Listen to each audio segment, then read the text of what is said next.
here we go. So we refer page 3. We got through all this stuff on page 3 yesterday? Yeah. Okay. You know, I think I just want to revisit example 3 again real quickly to make sure we understand this and remember how to do this. Guys, it said the surface area formula for a prism is S is equal to 2LW plus 2LH plus 2WH. Which variable were we trying to isolate in this problem? L, right? So here's the deal.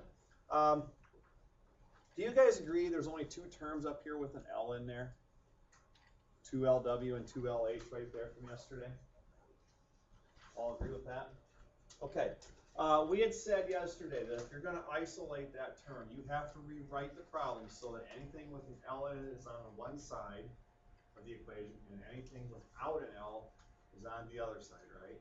So I think we chose to move which variable yesterday, or which term I should say. What did we move first yesterday? 2WH. We wanted to keep these 2 L's on the same side, and we moved the 2WH. What kind of 2WH was that in the beginning, gang? Negative. So, or I'm sorry, positive. So we would have to do what, Mason? Subtract. So I think we wrote yesterday S minus 2WH equals 2 LW plus 2 LH, right? So again, guys, which variable are we trying to isolate? Okay. The terms that are on the right, 2LW, 2LH, those are only 2 terms on the right, but they both contain the letter L. They do. Okay. How many times does that letter L or variable L show up now?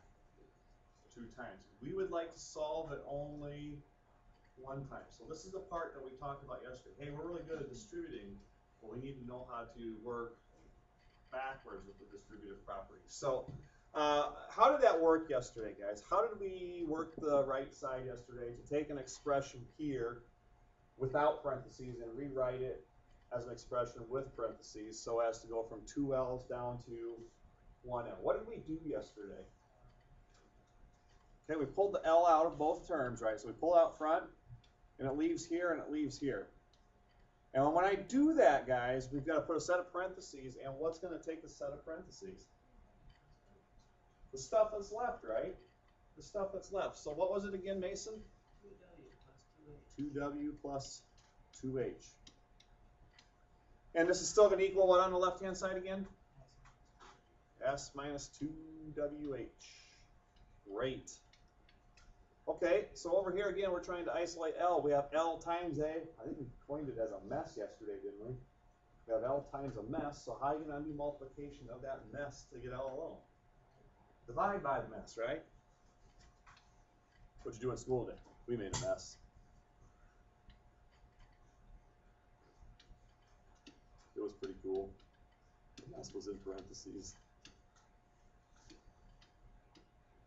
Obviously, you don't share the same enthusiasm as I do, but that's okay.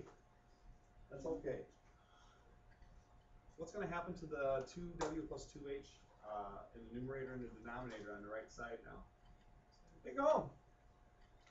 Here we go. Boom. L alone. What's L equal to then, gang? All that jazz. S minus 2WH all over. That's a pretty color. All over 2W plus 2H. Okay. As example 4 was very simple yesterday. R times T equals D. What did we divide both sides by yesterday to get R alone? So R was equal to what over what? D over T. Okay. So excellent work here. I think you guys have done a great job with this so far. Any quick questions to this point before we finish up this last page? Anyone? Going once? Twice? All right, let's look at this here. Ooh, a couple of problems that are involved using these formulas up here. Okay. Good stuff. Example 5, using a formula to solve problems. It says on a July day, boy, don't you wish it was still July? I know my cross-country runners this morning, a lot of them wanted to say, boy, it's pretty cold out here this morning. We want it to be July again and warm. I think this kind of weather is perfect though. So on a July day, the temperature at peak, or at the peak of Mount Everest is -16 degrees. What's the C stand for? Celsius. Question is that temperature warmer or colder than 0 degrees Fahrenheit? So we're comparing -16 degrees Celsius with 0 degrees Fahrenheit. It'd be really easy if the temperatures were the same value, wouldn't it? Oh yeah. Thanks, Derek. Appreciate it. It would be really great if both of these were in the same unit. Wouldn't this be easier to compare, guys? But are they in the same unit? They're not, are they? United States is goofy. We do everything so wrong. We should be on the metric system and not on the English system. And we should use Celsius as a temperature instead of Fahrenheit. We're just weird. But that makes us unique, right? Guys, what we're going to do here is use this formula. It says C equals -5/9 times Fahrenheit minus 32 degrees. Okay? A couple of different ways I could go about this. We want to compare temperatures so that they're the same unit. So I'd like to have maybe, if I have Celsius here, wouldn't it really be great if this was a Celsius? Well, this way says you can find the Celsius temperature if you know what. So let's do that. What could I plug in for Fahrenheit right here? So we're going to plug 0 in for Fahrenheit here. Okay, so let's do this. We're going to use the idea that we say let the degrees, let F equal 0 degrees and turn that into a certain number of degrees Celsius. Okay? So here we go. You ready to roll? Formula becomes the following. 0 is going to take the place of which variable, guys? Okay, so we're going to have C equals 5/9 times 0 minus what, gang? Okay. Now plugging that 0 degrees Fahrenheit in is going to turn that 0 degrees Fahrenheit into what kind of a temperature, guys? Celsius. And then once it's Celsius, I'll be able to compare it to the other Celsius temperature, right? Everybody okay with that? Okay, so guys, let's do this. Let me pop up a calculator here quickly. Obviously, 0 minus 32 in parentheses would be what value? -32. So I'm going to start with -32.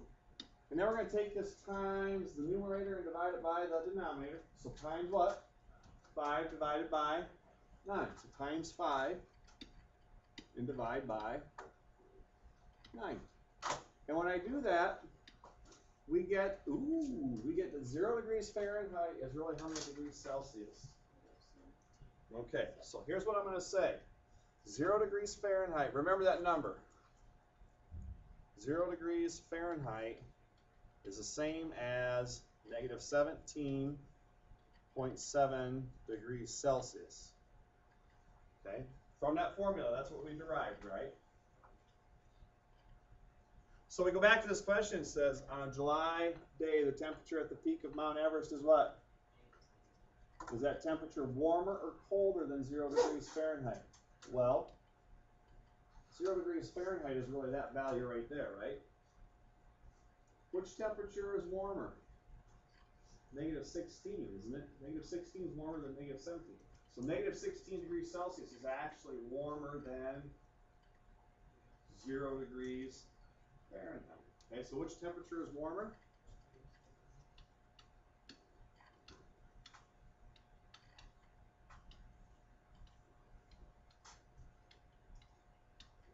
-16 degrees Celsius is warmer. Okay?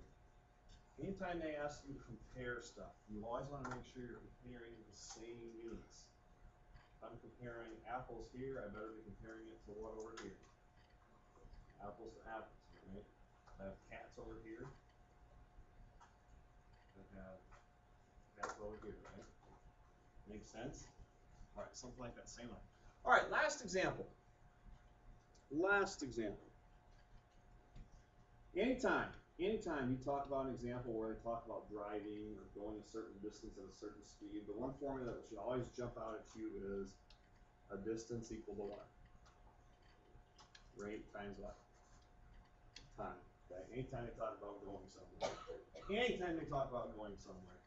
You are driving along. You are hiking along. You are running along. You are biking along.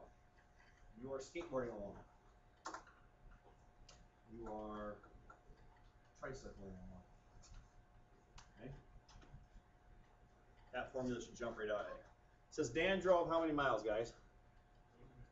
At 60 miles per hour. Ryan drove at what speed?